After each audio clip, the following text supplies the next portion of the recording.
नमस्कार। आज द्रोण पुष्पी के विषय में बात करेंगे। द्रोण पुष्पी है क्या? द्रोण पुष्पी एक आयुर्वेदिक जड़ी बूटी है, औषधि है, और इनसे क्या क्या फायदा होता है, इन तमाम सारी बातों को जानने का प्रयास करेंगे। तो आप देखिए कि द्रोण पुष्पी, जिसे ग्रामीण क्षेत्र में गुमा के नाम से जाना जाता है, द्रोण पुष्पी एक घास फूस है, जड़ी बूटी है, जिसको गांव में, ग्रामीण क्षेत्र में गुमा के नाम से भी जाना जाता है, और आयुर्वेद में एक अत्यंत गुणकारी औषधि है। आयुर्वेद में एक गुणकारी औषधि है और पौधा, ये गुणकारी पौधा माना जाता है। यह प्राचीन काल में पारंपरिक चिकित्सा पद्धति का महत्वपूर्ण हिस्सा रहा है। यह पौधा खेतों, बंजर भूमि और गांवों में सहज रूप से उग जाता है। द्रोण पुष्पी जो है बंजर भूमि में या गांव घर में सहज ही मिल जाता है, यह अधिकतर मिल जाता है। आयुर्वेद के अनुसार द्रोण पुष्पी शरीर को भीतर से शुद्ध करना और दोष को संतुलित करने में सहायक मानी जाती है। इसके पत्ते और फूल और जड़ तीनों ही औषधीय दृष्टि से उपयोगी है।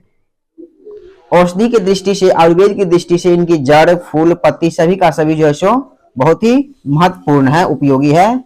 यह न केवल विभिन्न शारीरिक रोगों में लाभकारी मानी जाती है, बल्कि रोग प्रतिरोधक क्षमता को भी जो है सो सुदृढ़ करने में भी सहायक बनाती है, जिससे रोग को रोकते हैं, अन्य रोगों को प्रवेश नहीं करने देते हैं, उनसे लड़ने की शरीर में क्षमता प्रदान करती है। द्रोण पुष्पी में कफनाशक, ज्वरनाशक, जीवाणुरोधी और सूजनरोधी गुण पाए जाते हैं। कफ को रोकने में, ज्वर अर्थात बुखार को रोकने में जीवाणुरोधी और सूजनरोधी गुण इसमें पाए जाते हैं। देखिए, तो इस औषधि का उल्लेख जो है सो भाव प्रकाश निघंटु सहित अन्य आयुर्वेद ग्रंथों में जो है सो मिलता है। किसका? द्रोण पुष्पी का। जहां इसके गुण, रस, प्रभाव और औषधीय उपयोगों का विस्तृत वर्णन किया गया है, इसे आयुर्वेद चिकित्सा में और आयुर्वेद ग्रंथ में।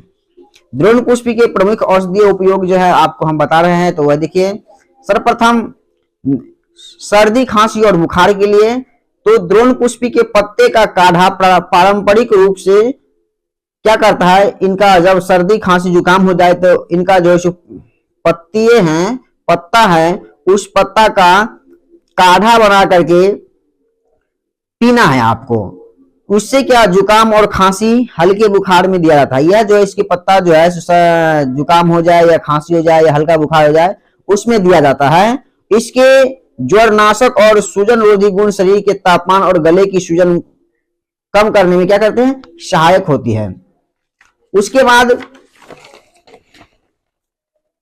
श्वसन संबंधी समस्या, सांस लेने में जिनको समस्या हो, है ना, सांस लेने में कठिनाई हो, दम फूल रहा है, तो इसमें मौजूद बायोएक्टिव तत्व श्वसन तंत्र की सूजन को कम करने में क्या करता है, मदद करता है। और लोक चिकित्सा में इसे बलगम कहते हैं, कफ है ना, को निकालने के रूप में भी उपयोग किया जाता है। इसको जो कफ अंदर में जमा होता है उसको बाहर निकालने में भी इनका जो है सो प्रयोग किया जाता है द्रोण पुष्पी का। त्वचा रोग जैसे फोड़े, फुंसी, खुजली, संक्रमक जो इत्यादि समस्याएं हैं, उसमें भी इनका जो है सो बहुत ही महत्वपूर्ण प्रभाव है। इसके एंटीबैक्टीरियल गुण त्वचा संक्रमण सहायक माने जाते हैं। पत्तों का लेप फोड़, फुंसी या हल्की सूजन पर लगाया जाने से इसको जो सो बहुत ही लाभ मिलता है। उन पत्ता जो इनकी द्रोण पुष्पी का जो पत्ता है, उनको आप लेप बना करके, उसको पीस करके लेप बनाइए और उसको वहां उस जगह पर जहां फुंसी है, जहां खुजली है, वहां फोड़े, फुंसी, खुजली इत्यादि जहां है, वहां आप लगाइए, वहां बहुत ही आराम मिलेगा और लाभ मिलेगा, धीरे धीरे वह कम जाएगा। उसके बाद पिलिया, इसके पत्ते का रस लीवर की सफाई करता है। पिलिया रोग जो है सो लीवर में हो जाता है ना, पेट के अंदर लीवर में यह पाया हो जाता है। तो इसके पत्ते का रस लीवर की सफाई करता है। द्रोण पुष्पी है, इनके पत्तों का रस जो है सो लीवर को सफाई करने का काम करता है और पीलिया को इलाज में पारंपरिक रूप से उपयोग किया जाता है। उसके बाद है जोड़ों का दर्द और सूजन। जोड़ों का दर्द जैसे अधिकतर घुटना दर्द करता है, जहां जहां शरीर का जोड़ है ना वहां वहां दर्द करता है, तो इस जोड़ों में या फिर सूजन आ जाए उसमें जो है सो इसका बहुत महत्वपूर्ण प्रभाव है। सूजन रोधी प्रभाव के कारण इसके अर्क का उपयोग दर्द और सूजन में राहत के लिए किया जाता है, हालांकि इस पर बड़े मानव अध्ययन सीमित है। अगला है पाचन समस्या। आप अधिकतर अभी पाचन समस्या लोगों को अधिक होती है, खाना पच नहीं पाता है, तो पाचन समस्या हल्के अपच, गैस या पेट दर्द में पारंपरिक रूप से इसका उपयोग किया जा सकता है। अधिक नहीं, हल्के उपयोग में किया जा सकता है। इसके कुछ घटक पाचन क्रिया को संतुलित करने में सहायक माने जाते हैं। अगला है कीटदंश। कीटदंश क्या होता है तो उसको समझिए। जैसे आपको कोई कीड़ा काट लेता है और वहां जाकर के दर्द होता है, ये होता है कीटदंश। जैसे चींटियां काट ली, उसके दंश है ना यहां लहरने लगता है, तो यह हुआ कीटदंश। तो ग्रामीण क्षेत्रों में इसके पत्ते को मसल करके, जो द्रोण पुष्पी को पत्ते को मसल करके जहां भी कीड़ा काटे हुआ है उस जगह पर लगा दिया जाता है, तो जिससे क्या होता है जलन और सूजन में राहत मिलती है। जलन नहीं होता है, जलन होना बंद होता है और फूलना भी कम हो जाता है, फूल नहीं पाता है। उसके बाद घाव भरने में भी सहायक होता है। कटा खुटा हुआ स्थान जहां है तो उसका जो घाव बन जाता है उसे भरने में सहायक होता है। कुछ प्रारंभिक अध्ययनों में इसके एंटीसेप्टिक और ऑक्सीडेंट गुण घाव भरने की प्रक्रिया को समर्थन देने से जुड़ पाए हैं। अब समझिए इसका सेवन का तरीका, इसका प्रयोग कैसे करना है, इसका सेवन कैसे करना है। तो सबसे पहले आप यह बात समझ लीजिए कि सेवन करना आना चाहिए। हम तो बता दिए कैसे करना है, इसका क्या क्या प्रयोग होता है, लेकिन प्रयोग तो समझ गए हैं। प्रयोग किस तरह से करना है वह समझना जरूरी है। तो स्वरस, ताजे पत्ते को पीस कर रस निकाल लें। क्या करना है, ताजे ताजे पत्ते लेना है और उनको पीस करके उनका रस निकाल लेना है। 5 से 10 मिलीग्राम है, 5 से 10 मिली है ना शहद के साथ दिन में एक बार लेना है। दिन में शहद या मधु के साथ एक बार दिन में लेना है। यह खांसी और बलगम, कफ, हल्का अस्थमा, दांत, सांस फूलना, इम्यूनिटी बढ़ाने में यह मदद करती है। दूसरा नियम, काढ़ा 5 से 10 ग्राम सूखी पत्तियों, क्या क्या 5 से 10 ग्राम सूखी पत्ता लेना है, या पंचांग मतलब हुआ जिसका जड़ और उसका तना, उसका पत्ता, फूल, फल, ये 5 प्रकार के इसका अंग हुआ तो पंचांग हुआ। या आप 5 से 10 ग्राम उसकी सूखी पत्तियां लीजिए, या पंचांग उसकी जड़, तना और फूल, फल और पत्ती को 200 से 250 ml पानी में उबाल लेना है। क्या करना है, 200 से 250 ml पानी में उबाल लेना है। और जब पानी उबाल करके आधा रह जाए, जैसे मान चलिए हम 100 ग्राम पानी में उबाल रहे हैं, तो पानी को उबालते उबालते हमको 50 ग्राम बचाना है। जब आधा रह जाएगा तो उसे छान लेना है।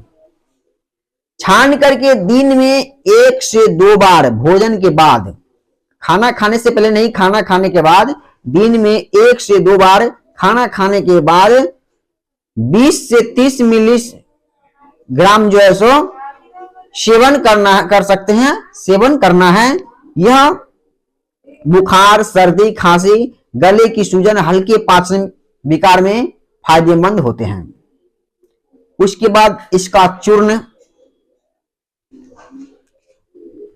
तो चूर्ण कैसे बनाना है और कैसे प्रयोग करना है, तो छाया में सुखा लेंगे इनकी जो पत्तियां हैं, या फिर पंचांग जड़, तना, पत्ती, फूल, फल सबको सूखे जगह, धूप में नहीं सुखाना है, छांव में इनको सुखाना है। छाया में सुखा करके इसका चूर्ण बना लेना है। किस किस का, इसके जड़ का, तना का, पत्ती का, फूल का और फल का, ये 5 चीज को जो है सो छाया में सुखा लेंगे, धूप नहीं लगने देंगे, धूप में नहीं सुखाएंगे। हाँ ध्यान रखिए, बरसात के महीना में बिल्कुल इसको नहीं बनाना है। बरसात के महीनों में बनाने से इसमें सीलन आता है, औषधि जो है शीघ्र ही खराब हो जाता है।